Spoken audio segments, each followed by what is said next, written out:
Korma group, जो सोचता है वो करता है। आपके अपने सपनों का आशियाना। बिल्कुल, बिल्कुल। चलिए हम इसके इसके बाद जो है मुझे लगता है कि हम लोगों को चंपारण की तरफ चलना चाहिए, क्योंकि वो चंपारण जो है जहाँ से एक बिहार में प्रवेश करने का रास्ता है, बिल्कुल। तो हम लोग पूर्वी और पश्चिमी हम वहीं से शुरुआत करते हैं इस बार। Gateway of Bihar. 21 ऐसी सीटें हैं बाबा वहाँ पे, पूर्वी और पश्चिमी चंपारण मिला के। जी, हाँ, बिल्कुल एनडीए का गढ़ है। लगभग 17 सीटें जो है वहाँ पिछले बार 2020 के चुनाव में एनडीए ने वहाँ जीता था। हम पश्चिमी चंपारण से इसकी शुरुआत करेंगे। सर, वाल्मीकि नगर पे क्या कुछ कहिएगा? पिछली बार बीजेपी ने वहाँ जीत दर्ज की। नहीं, मुझे तो वाल्मीकि नगर बाबा क्वालिफाइड है इसके बारे में बताने के लिए। वाल्मीकि नगर में कोई लड़ाई नहीं है। रिंकू आराम से जीत रहे हैं, धीरेन्द्र प्रसाद सिंह उर्फ रिंकू आराम से जीत रहे हैं। सिर्फ वहीं की बात मत कीजिए, आप रामनगर की भी बात कीजिए। रामनगर में आपने बताया है कि 17 सीटें जो है 21 में से जीती हुई है, तो फिर यहाँ लड़ाई जो है आप समझ सकते हैं। और पूरी तरह से एनडीए गठबंधन का पूरा कुनवा जाकर के वाल्मीकि नगर रिसोर्ट में पूरा वहाँ स्ट्रेटजी बना करके और पूरे क्षेत्र में जीत की बात कर रहा था। देखिए, नीतीश के लिए दूसरा नालंदा है। बिल्कुल बिल्कुल बिल्कुल। रामनगर की बात करें तो भागीरथी रफीक देवी को इस बार किनारा किया गया है, रिजर्व सीट है। नंदकिशोर राम को भारतीय जनता पार्टी ने और सुबोध पासवान को आरजेडी ने उतारा है। बात नरकटियागंज की करें तो रश्मि वर्मा पर बहुत सारी बातें बाबा इसमें जानते हैं, विश्लेषण करिएगा, समय बीतेगा। मैं आपको खुल के बता रहा हूँ। स्टार्टिंग फ्रॉम रामनगर, नरकटियागंज, बगहा, लौरिया, नौतन, चनपटिया, बेतिया, सिकटा, कोई लड़ाई में नहीं है। ये सारी सीटें एनडीए आसानी से जीत रही है। इसमें से ज्यादातर सीटें बीजेपी जीत रही है। केवल सिकटा ही एकमात्र मुझे सीट नजर आ रही है जहां पर थोड़ा सा पेंच फंस सकता है। क्या लगता है बाबा? यहाँ भी फिरोज अहमद कुर्सीद को लड़ाया गया था। नमन जी, इस बार उम्मीदवार जो बदला गया है, इसको लेकर के आप कहीं बोल रहे होंगे समृद्धि वर्मा को मैदान में उतारा गया है, लेकिन समृद्धि वर्मा भी बहुत मजबूत उम्मीदवार है। यहाँ पर वीरेंद्र प्रसाद जो सीपीआई एमएल के थे, वो फिर से चुनाव में मैदान में है। तो समृद्धि वर्मा पर भी हम सिक्का भी हम मैं 50-50 संशय में नहीं 9 में से 9 सीटें जीत रही है एनडीए। जी, निश्चित रूप से इसमें कोई दो राय 9 में से 9 सीटें गढ़ है, व्हाइट वॉश। जी।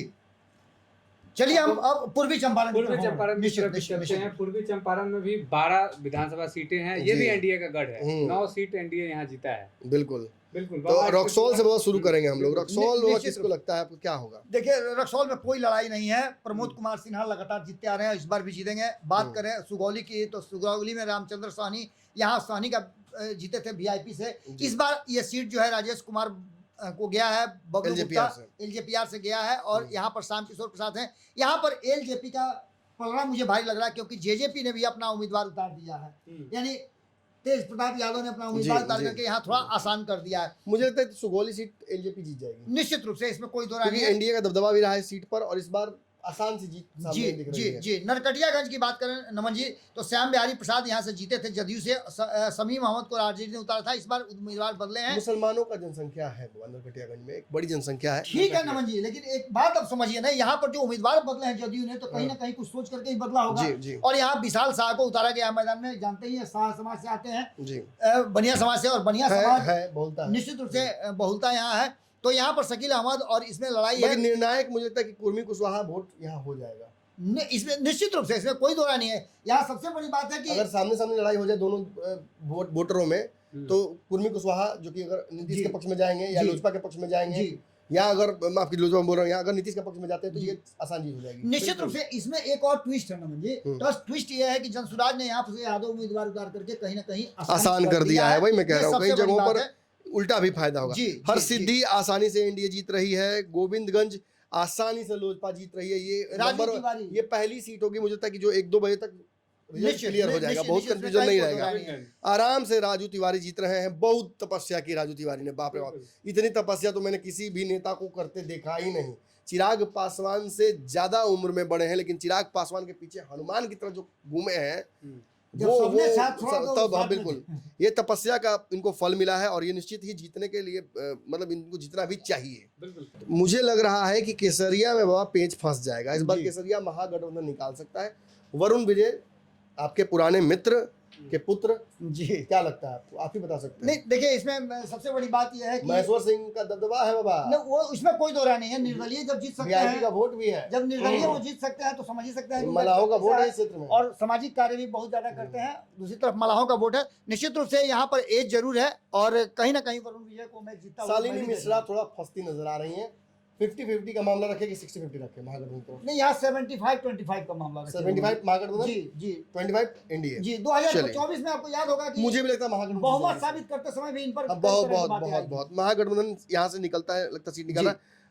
कल्याणपुर से मुझे लगता है कि आरजेडी टक्कर देगी, लेकिन मामला 60-40 है। जी, उम्मीदवारी लगभग वही है नमन जी, पिछले ही जैसी है। तो इसमें निश्चित रूप से कहीं ना कहीं सचिंद्र का एज नजर आ रहा है, क्योंकि पहले से भी जीतते आ रहे हैं, उनको पता है वहाँ समीकरण बहुत डिफरेंस कम था, 1000 का डिफरेंस था, तो ये शायद मेंटेन कर ले। पिपरा की बात करते हैं, पिपरा की बात, हाँ, यहाँ सीपीआई लड़ रही है और बीजेपी लड़ रही है। जी जी, मुझे तो पिपरा, मधुबन, मोतिहारी, चिरैया, ढाका, जी क्या निश्चित निश्चित निश्चित घूमे मालिक, बताइए।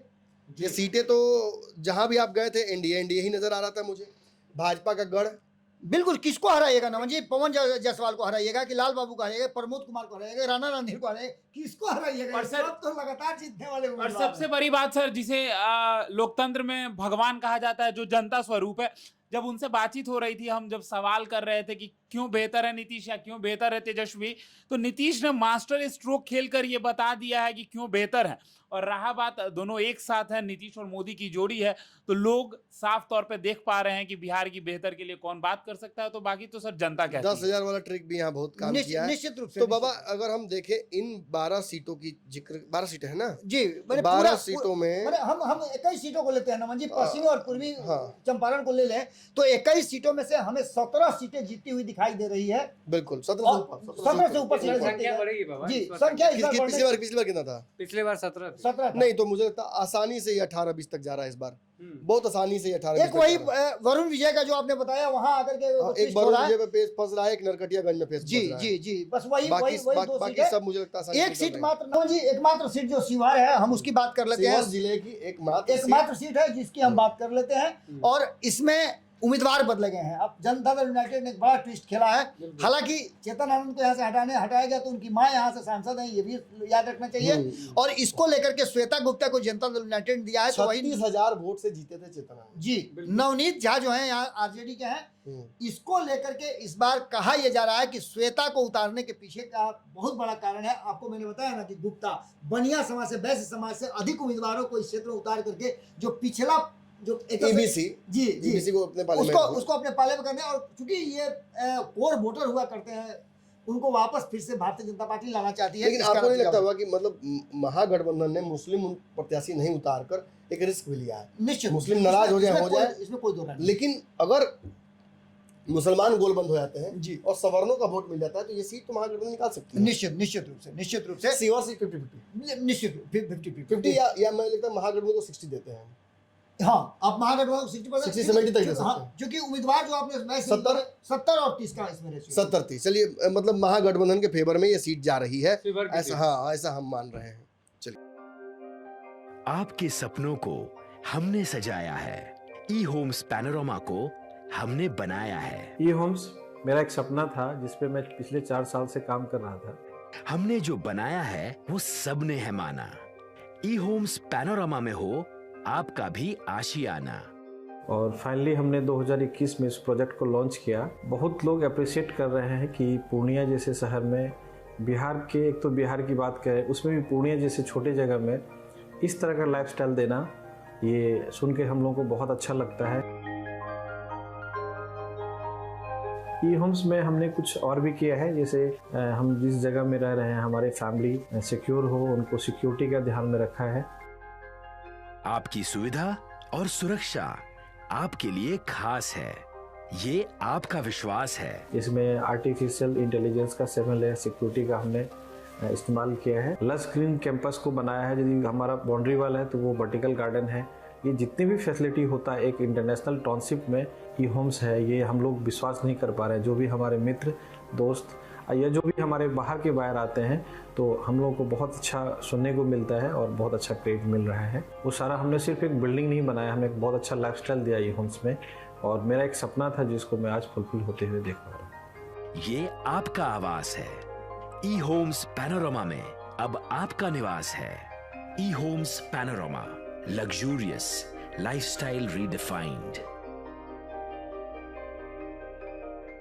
पैनोरमा ग्रुप, जो सोचता है वो करता है। अगर ये वीडियो पसंद आई और वह बिहार के राजनीति और बिहारियत से सरोकार रखेनी तो सब्सक्राइब बटन दबा के चैनल के सब्सक्राइब कर ली। ओजे एगो घंटी बा, ओकरा बटन दबा देला से कुल सटीक और मारक खबर रुआ मुफ्त में मिल जाई। अगर रुआ पत्रकारिता के हमनी के नया प्रयोग में सहयोग कर चाहतानी तो ज्वाइन बटन दबा दी। पेटीएम नंबर नोट कर ली 9386